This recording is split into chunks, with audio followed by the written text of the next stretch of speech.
सभी विद्वानों एवं प्रिय छात्रों का इस लाइव व्याख्यान में हार्दिक स्वागत है, अभिनंदन है। आज हम काव्य शास्त्र जगत के विख्यात साहित्यकार, शास्त्रकार, वाग देवता अवतार आचार्य मम्मट के काव्य प्रकाश पर अपना व्याख्यान प्रारंभ कर रहे हैं। आचार्य मम्मट काव्य शास्त्र के जगत में एक ऐसा नाम है जिसके बिना काव्य शास्त्र अधूरा सा मालूम पड़ता है। अकेले मम्मट का काव्य प्रकाश और दूसरी तरफ समस्त साहित्यकारों के अन्य ग्रंथ, लेकिन जो बातें काव्य शास्त्र के विषय में आचार्य मम्मट ने कही हैं वे सब उन पर भारी पड़ती हैं। इसी कारण तो आचार्य मम्मट को वाग देवता अवतार कहा जाता है। 12वीं शताब्दी के इस रचनाकार का जन्म कश्मीर में हुआ। इस प्रकार का विद्वानों के बीच में मत है और इनके नाम से भी ऐसा लगता है कैयट, जैयट, इसी प्रकार से मम्मट। तो ये कश्मीर के एक बहुत बड़े पंडित थे। कई तो श्री हर्ष के मामा भी कहते हैं इनको, लेकिन ये सब बातें सत्य से परे लगती हैं क्योंकि कोई प्रामाणिक सबूत नहीं मिलता है। इस कारण से हम केवल इतना ही कह सकते हैं कि ये कश्मीर के पंडित थे और काव्य शास्त्र के प्रणेता थे, जिस काव्य शास्त्र का नाम था काव्य प्रकाश। यह काव्य प्रकाश जिस पर सैकड़ों संस्कृत टीकाएं लिखी जा चुकी हैं और आज भी संस्कृत और हिंदी में इस पर लिखा जा रहा है, फिर भी वह उतना ही नवीन बना हुआ है। व्याख्या की दृष्टि से व्याख्याकारों के लिए वह उतना ही रोचक और महत्वपूर्ण ग्रंथ बना हुआ है। मैं संक्षेप में काव्य प्रकाश का जो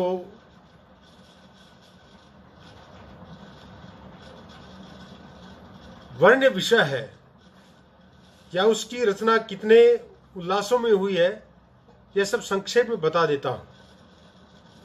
काव्य प्रकाश 10 उल्लासों में विभक्त है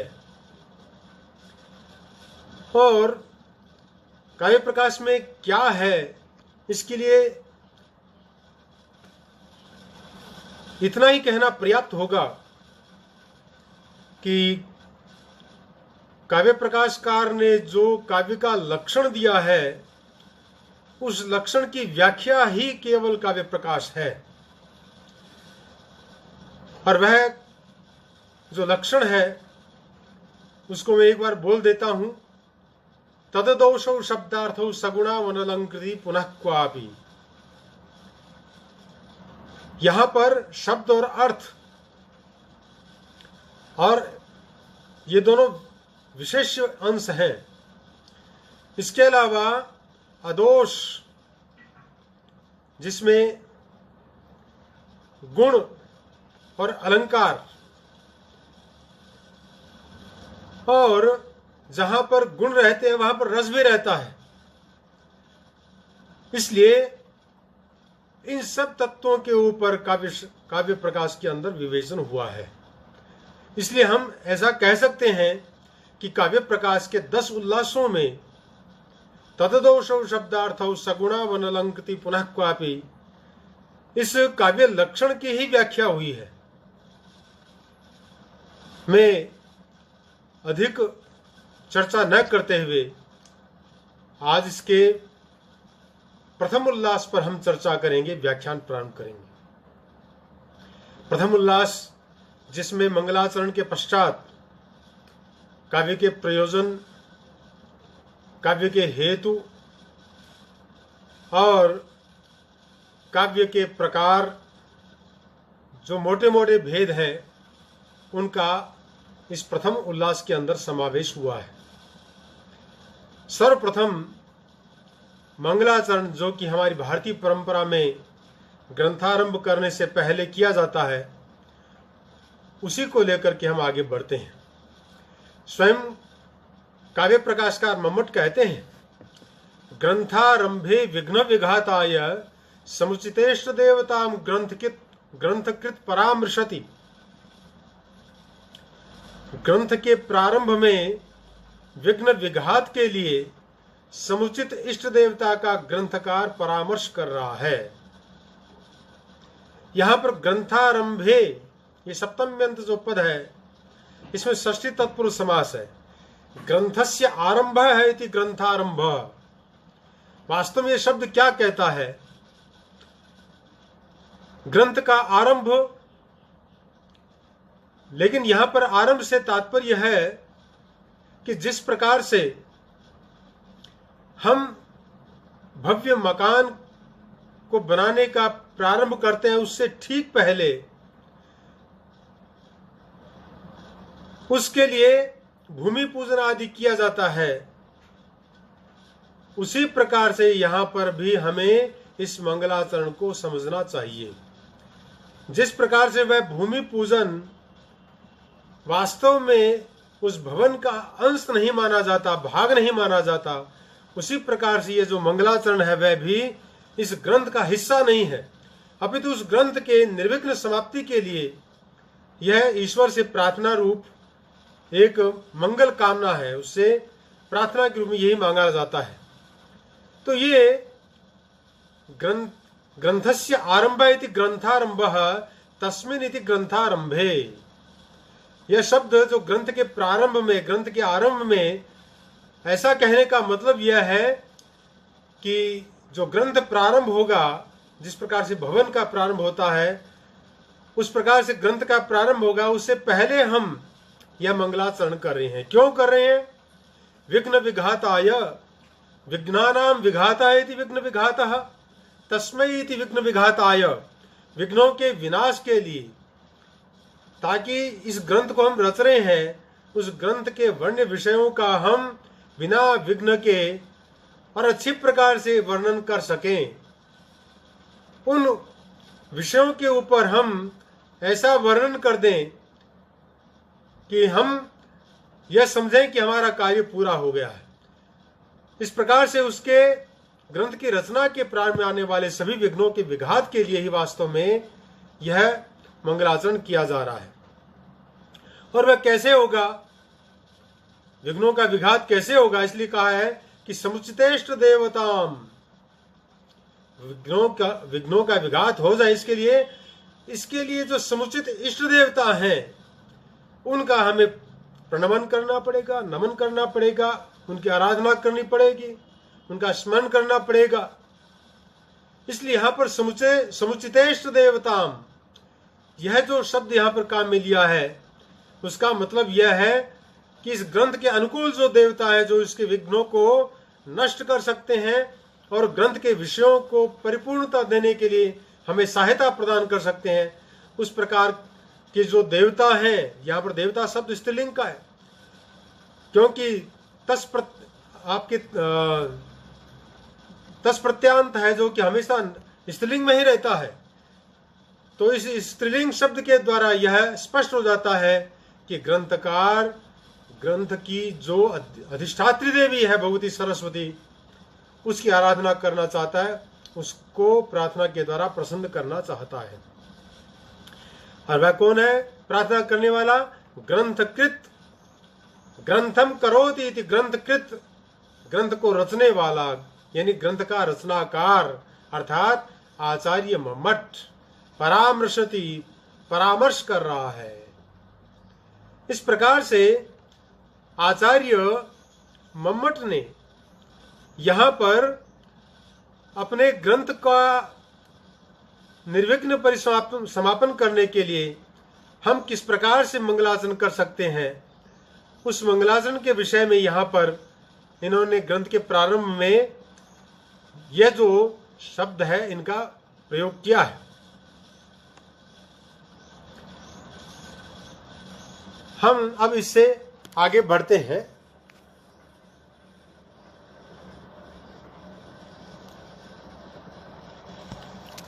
ग्रंथकार का जो मंगलाचरण है वह है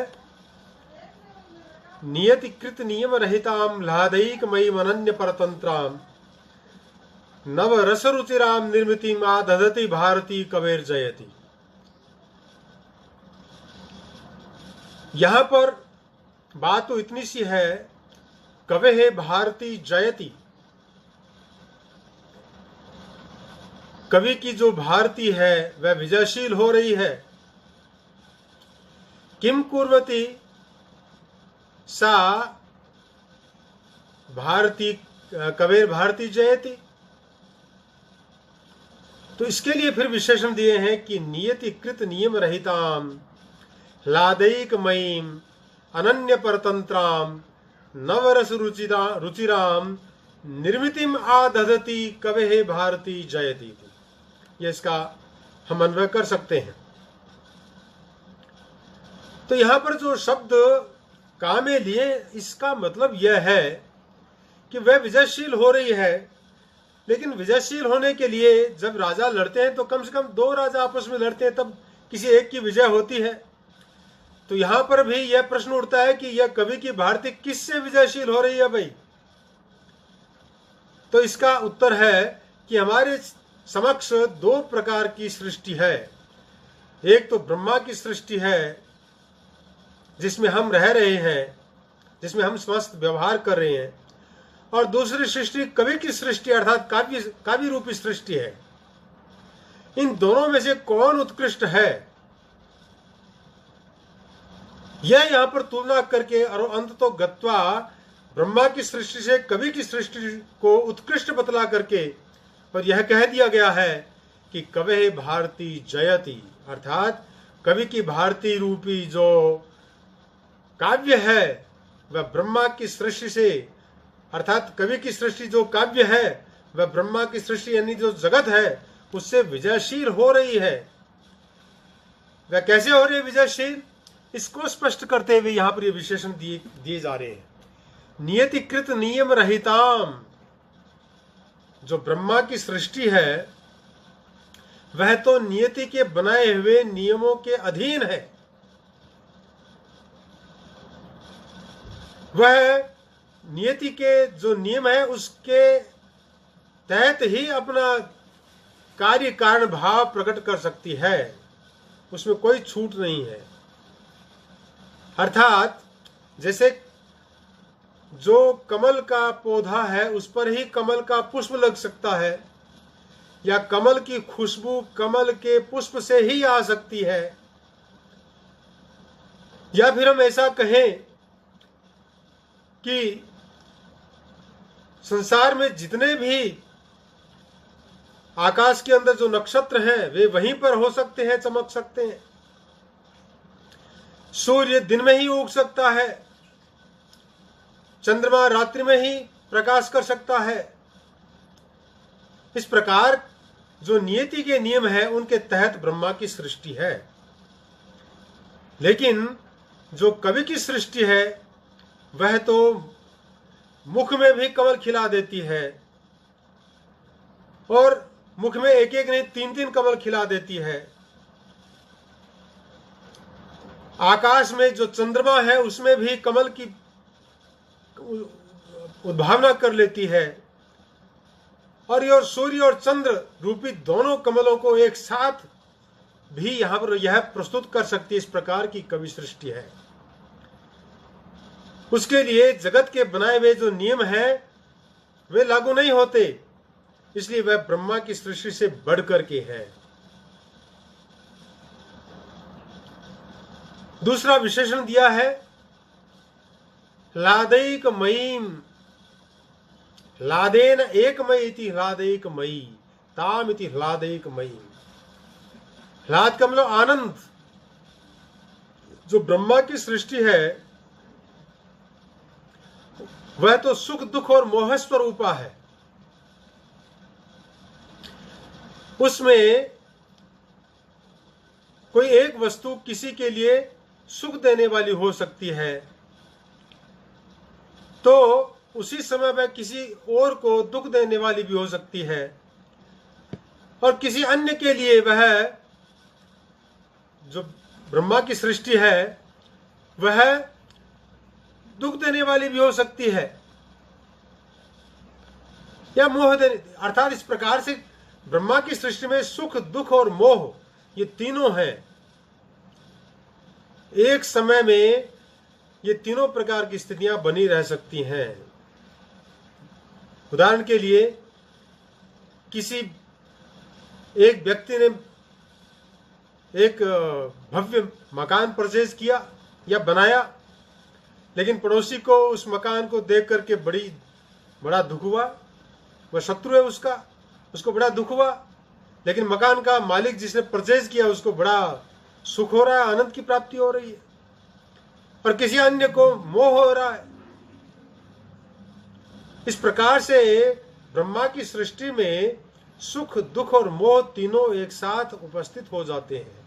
तीनों अलग अलग प्रकार की स्थितियां वहां पर रहती हैं, लेकिन कवि की सृष्टि में ऐसा नहीं है। वहां तो एकमात्र सुख ही सुख है, आनंद ही आनंद है।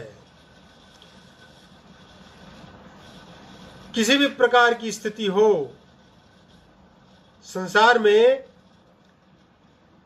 लेकिन वहां पर तो आनंद ही प्राप्त होगा। फिर तीसरा विशेषण दिया अनन्य परतंत्राम।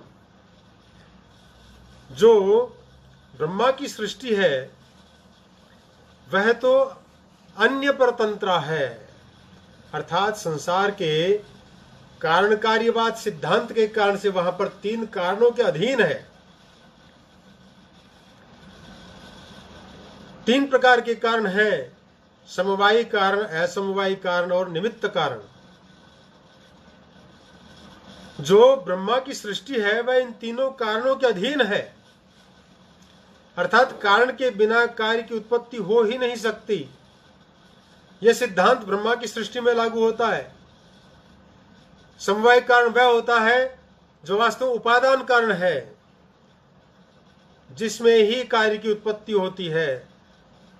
जैसे वस्त्र, तो वस्त्र तंतुओं में ही निहित है, तंतुओं के बिना वस्त्र की निर्मित नहीं हो सकती, इसलिए तंतु वस्त्र के प्रति उपादान कारण है, अर्थात समवायी कारण है। इसी प्रकार से असमवायी कारण होता है। असमवायी कारण का मतलब होता है जो समवायी कारण में समवाय संबंध से रहे, अर्थात जो धागे हैं उन धागों में जो संयोग होता है वह संयोग वास्तव में असमवायी कारण है।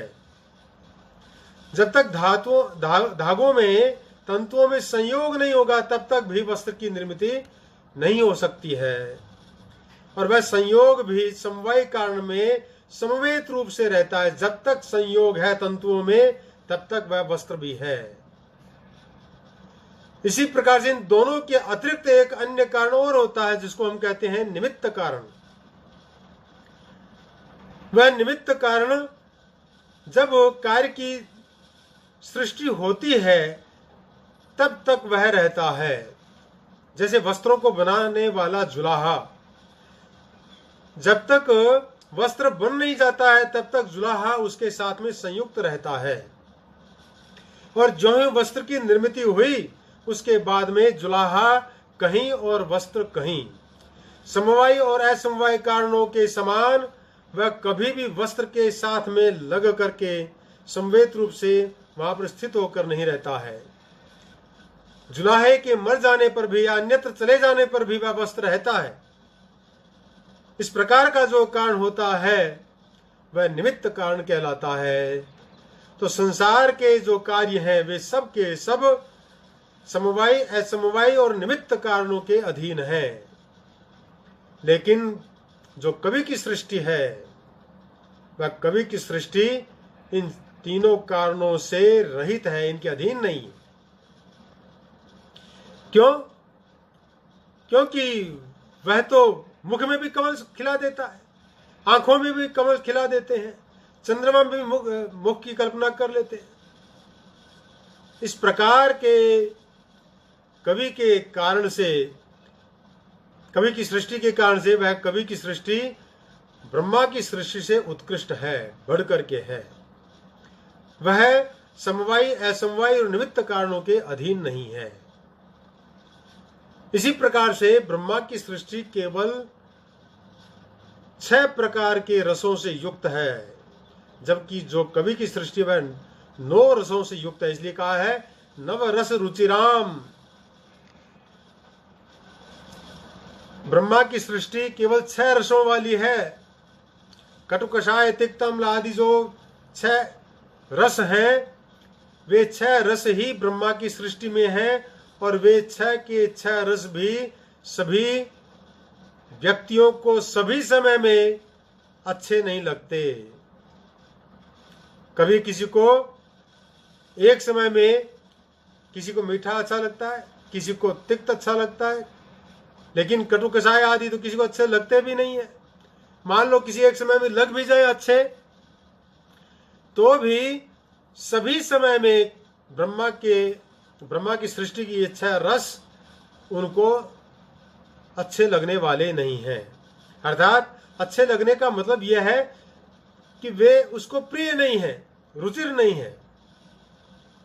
लेकिन जो कवि की सृष्टि है उसमें सबसे पहले तो 6 की जगह 9 रस हैं। श्रृंगार, हास्य, करुण, रौद्र, वीर, विभत्स आदि जो है वो 9 प्रकार के रस हैं। तो 6 की जगह 9 रस होने से वैसे ही बढ़कर के हो गए, और वे सब के सब 9 रस जो हैं वे हमेशा रुचिर हैं, प्रिय हैं, अच्छे लगने वाले हैं। काव्य के अंदर एक कवि एक ग्रंथ को लिखता है, एक काव्य को लिखता है, उसमें 6 रसों का एक साथ प्रयोग करता है। उनमें एक अंगी रस होता है। उस अंगी रस के पोषण में ही सारे के सारे जो अन्य रस हैं वे अंगभूत होकर के वहां पर स्थित रहते हैं, और वे सब के सब वहां पर अच्छे लगते हैं। उन सब रसों के कारण से जो सहृदय सामाजिक है उसका मन आह्लादित रहता है। इसलिए ब्रह्मा की सृष्टि से वह बढ़ करके है। कवि की सृष्टि ब्रह्मा की सृष्टि से इसलिए बढ़ करके है।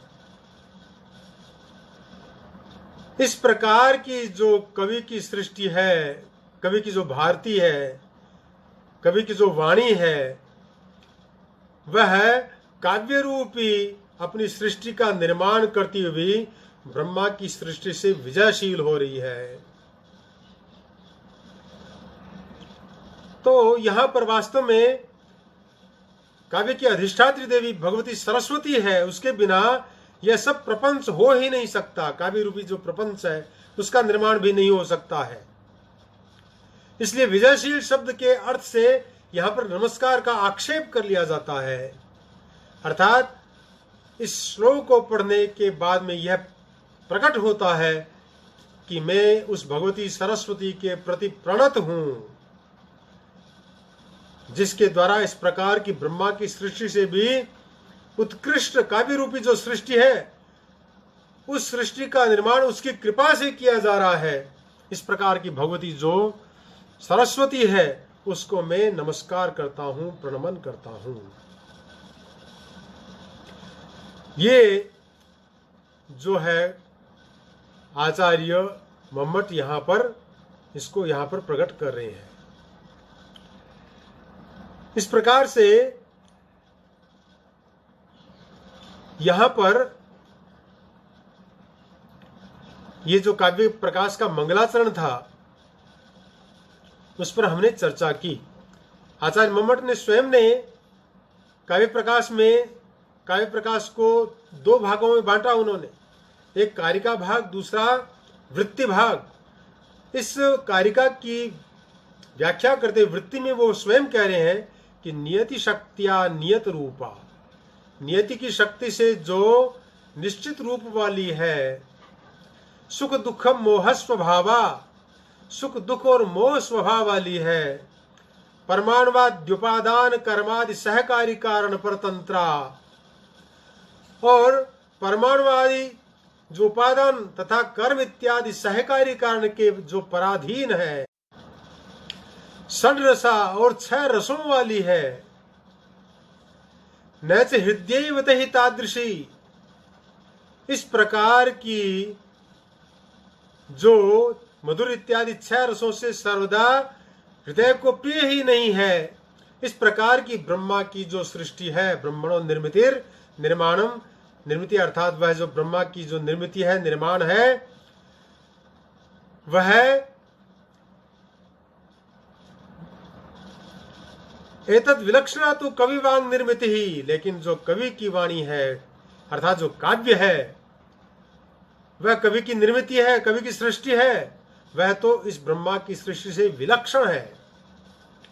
कवि की वाणी या कवि की रचना तो इससे विलक्षण ही होती है।